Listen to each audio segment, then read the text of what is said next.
सबसे बड़ी भूमिका है कि यदि आपको विषय सुख में आसक्ति है तो संसार में परिभ्रमण करते रहो। खजराहा यहाँ पर बहुत सारे दिगंबर जैन मंदिर हैं। विश्व प्रसिद्ध जैन टेम्पल पारसनाथ टेम्पल जो है वो विश्व प्रसिद्ध माना जाता है, और उस मंदिर को देखने के लिए दूर दूर से पर्यटक लोग आते हैं। हालांकि वर्तमान परिस्थितियां तो बहुत सारी सांप्रदायिकता में प्रभावित हो गई और लोगों ने मंदिरों के तरीके चेंज कर दिए लेकिन विश्व प्रसिद्ध मंदिर था तो पार्श्वनाथ मंदिर था, जिसके नाम से टिकट भी वहां पर जारी हुई थी। पार्श्वनाथ मंदिर के विषय में बतलाते हैं कि बाहर की दीवार में मंदिर के चारों ओर अनेक अनेक प्रकार के विषय राग से युक्त चित्र दिए गए हैं, और अंदर की दीवार में कुछ भी सपाट है, एक भी उसके अंदर में कहीं भी चित्र नहीं मिलेंगे। केवल सादी दीवार और बीच गर्भालय में भगवान जैनेन्द्र देव की प्रतिमा मिलती है। एक बार किसी ने प्रश्न किया था कि ऐसा क्यों, क्या जितनी कलाकारी वो अंदर में बाहर की जा सकती है तो अंदर में भी तो कुछ कलाकारी होना चाहिए। क्या जो पाहुल श्रेष्ठी जो था, उस मंदिर का निर्माता का नाम था पाहुल श्रेष्ठी, तो क्या उसके लिए पैसे की कमी आ गई थी, अथवा क्या कारीगरों ने काम करना बंद कर दिया था? तो नहीं, ऐसी भी बात नहीं है। क्यों? अगर कोई कमी, पैसे की कमी होती तो दूसरे मंदिर नहीं बनाता। उसने उस प्रांगण में बहुत सारे मंदिर बनवाए, तो पैसे की कमी नहीं थी और कारीगरों की भी कमी नहीं थी, क्योंकि अन्य अन्य मंदिरों में कारीगरी की है तो उसकी भी कमी नहीं थी। फिर क्या था बंधु?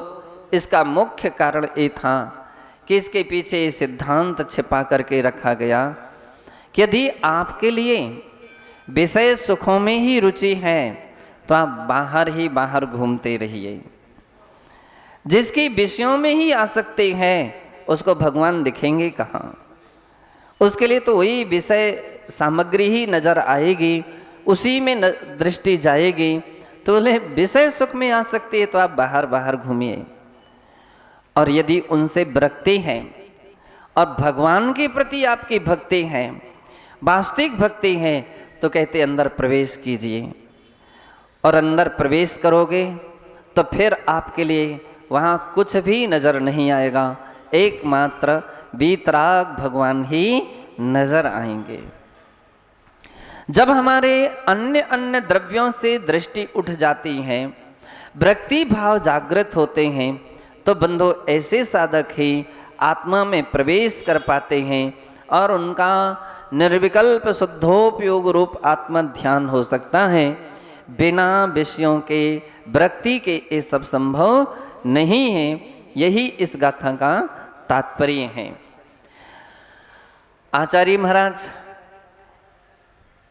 इसी ग्रंथ में अगली 153 नंबर की गाथा में बतलाना चाहते हैं कि संसार के जो दुख हैं, संसार के कारण ये नाना प्रकार के मन संबंधी और शरीर संबंधी जो दुख हैं, इन दुखों को जीव ने अनंत बार प्राप्त किया पर आत्मिक सुख को प्राप्त नहीं किया।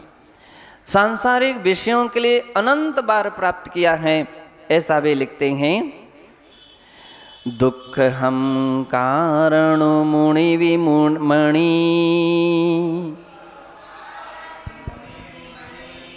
देहो वे एहु चयन्ति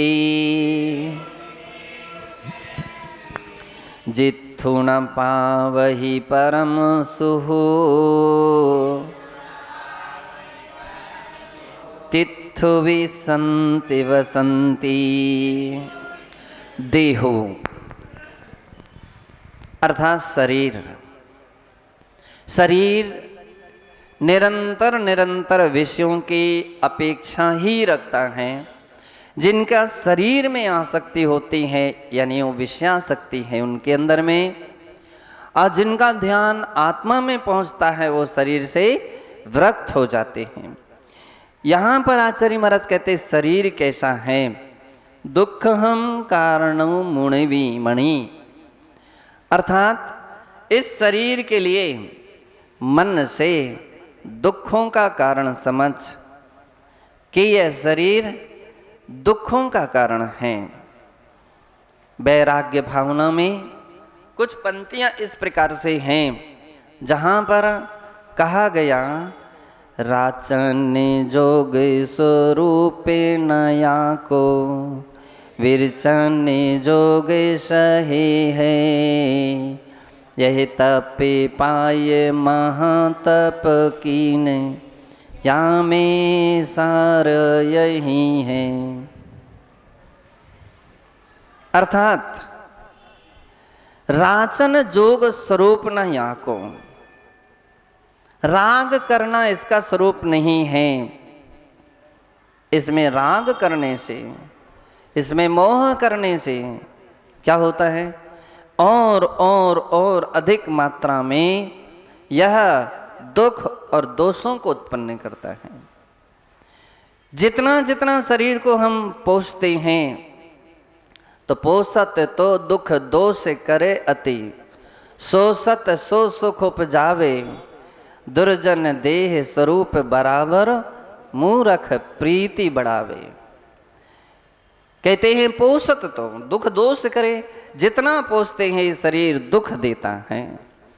एक जगह हम लोग दिल्ली में बिहार कर रहे थे, तो एक वहाँ के कोई एक डॉक्टर थे, बड़ी श्रद्धा बड़ी भक्ति, इतने प्रभावित इतने गदगद थे कि हम लोगों के साथ पैदल चलने के लिए तैयार हुए।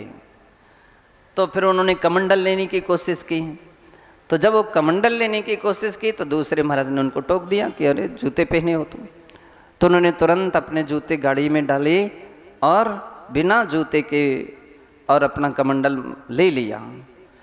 कमंडल ले तो लिया, मुश्किल से 2-3-4 किलोमीटर ही चल पाए होंगे कि पूरे लड़खड़ाने लगे, अब काफ़ी पीछे हो गए। हम लोगों ने उनसे कहा कि भाई आप कमंडल दे दीजिए, आप अपनी गाड़ी में बैठिए, आगे निकल जाओ, आपको तकलीफ हो रही है। उन्होंने कहा नहीं नहीं नहीं, ऐसा नहीं, हाथ में कमंडल आया है तो कम से कम शाम तक तो मैं पूरा बिहार कराऊंगा। जैसे तैसे करके शाम तक वो चले, लेकिन दूसरे दिन तो पूरी पट्टियां बांध करके आए थे। पूरा ऐसा लग रहा था जैसे पलस्तर बांध करके आए हों, इतनी सारी पट्टियां, और उसमें भी एक छड़ी लिए थे, चल नहीं पा रहे थे, बड़ी मुश्किल से वो पैर रखते रखते आगे बढ़ रहे थे। मैंने कही डॉक्टर साहब क्या हुआ? बोले महाराज कुछ नहीं हुआ, शरीर का धर्म समझ में आया है कि शरीर कैसा होता है। मुझे अभी तक इस बात का एहसास नहीं था, साधुजन कैसे तपस्या करते हैं आज समझ में आ गया कि साधुजन कैसी कठोर साधना करते हैं। यही बात मेरे अंदर में रात में गूंजती रही, और इसलिए मैं प्रातः काल मेरी इच्छा हुई मैं फिर से जाऊंगा, दर्शन करके आऊँगा। बंधो, कहने का अर्थ है कि शरीर को जितना आपने सजोया है, मैंने पूछा क्या आप कभी बिना जूते चप्पल के रहते हो, क्या चलते हो? बोले ऐसा कहीं प्रसंग ही नहीं आया। घर में रहते हैं अधिक से अधिक, बस उतने समय तक जूते चप्पल नहीं पहनते हैं, बाकी तो हॉस्पिटल में और कहीं भी जाते तो जूते चप्पल पहन करके जाते हैं। तो कहने का अर्थ ये है कि शरीर को आपने इतना पोसा है, इतना पोस लिया है कि अब आप बिना जूते चप्पल के चलने में सक्षम नहीं हो पा रहे हो। बंधो, शरीर के लिए अगर हम थोड़ी सी छूट दे दें। एक बार हमारे यहाँ कोई एक माता जी थी, गर्मी का मौसम था।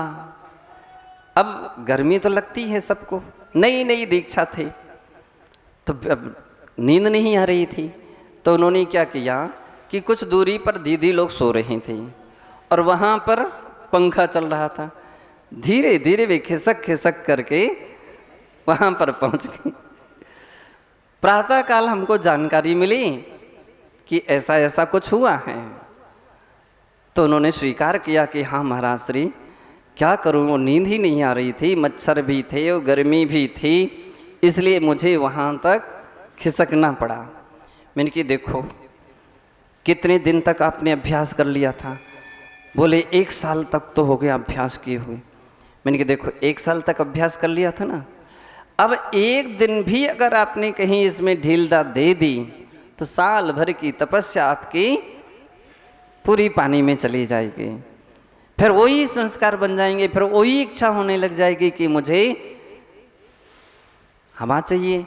आज दीदियां हैं, कल दीदियां नहीं होंगी, तो भी फिर आपके परिस्थिति तो वही आएगी। बंधो, अच्छी बात ये रही कि उन्होंने कहा ठीक है, अब हम पंखे का यूज नहीं करेंगे, और परिणाम ये निकला कि सफल हो गई।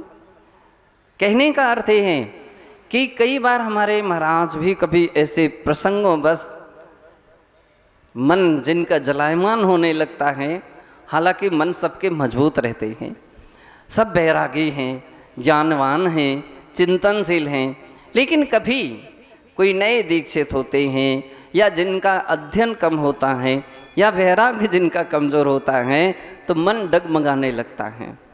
और जब डगमगाने लगता है तो हम उनको समझाते, देखो भैया अपन लोग एक दिन कोशिश करेंगे, तो अगर अपन ऐसी शिथिलता ले आएंगे तो धीरे धीरे काफ़ी शिथिलता आ जाएगी। अपन मजबूत रहें, अपन मजबूत रहें तो आपके अंदर में कभी ऐसी स्थिति नहीं आएगी कि अब हम इसके बिना नहीं रह सकते हैं। हर वस्तु का अभ्यास करना चाहिए। भैया लोग बहुत सारे पंखा करते रहते हैं, फिर बोलता हूँ कि भैया ये रहने दीजिए, ये हम लोगों के अभ्यास और साधना बनी बनाई है, इससे कोई हमको लाभ फायदा नहीं हो रहा है कि जिसमें कोई बहुत बड़ा फायदा हो रहा हो। वर्षों की साधना हम लोगों की है कि बिना पंखे के रहते हैं, बिना हम लोग एसी के रहते हैं, बिना कूलर के रहते हैं। तुम्हारी हवा हमारी उस साधना में असर नहीं डाल सकती। तो लोग उनको प्रेरित कर करके भेज देते, जाओ हवा करो, जाओ। बंधो, सत्य ये है कि अगर हम अपना ऐसा अभ्यास बना करके रखें तो अपने आप में मजबूती रहती है और उसका परिणाम ये रहता है सुख का संवेदन होता है, और इन सब वस्तुओं में पराधीनता का संवेदन होता है। एक बार किसी महाराज ने हमारे संग में आए थे, हम लोग जब ऊद गांव में थे तो ऊद गांव में परम पूज्य तपस्वी सम्राट आचार्य सन्मति सागर जी महाराज के साथ वर्षा योग चल रहा था। चातुर्मास का प्रारंभिक दिन था, उस दिन वार्षिक प्रतिक्रमण भी था। पूज्य आचार्य श्री उपवास था और उनका स्वास्थ्य ठीक नहीं था। तो महाराज लेटे हुए थे। महाराज ने कहा आप लोग प्रतिक्रमण मंदिर के हॉल में कर लीजिए। तो मंदिर के हॉल में करने के पहले मैंने महाराज को प्रार्थना की, आप लेटे रहिए, हम लोग इसी हॉल में बगल में बैठ करके करे लेते हैं। महाराज ने कहा नहीं, सभी साधुजन सबको बोला कि आप लोग जाओ, विराग सागर जी महाराज के सानिध्य में आपको वार्षिक प्रतिक्रमण करना है। मैं एक बार फिर से महाराज के पास आया, मैंने कि महाराज श्री हम लोग दूर से कर लेंगे प्रतिक्रमण। महाराज ने कहा कि मैंने एक बार कहा ना, ध्यान रखो, कोई ना कोई तो मतलब प्रयोजन है। तो मुझे लगा कि महाराज का स्वास्थ्य इतना अनुकूल नहीं है, शायद तकलीफ हो रही होगी, शोरगुल होगा, इसलिए महाराज कह रहे हैं। मैंने महाराज को नमोस्तु किया और हॉल में पहुंच गया।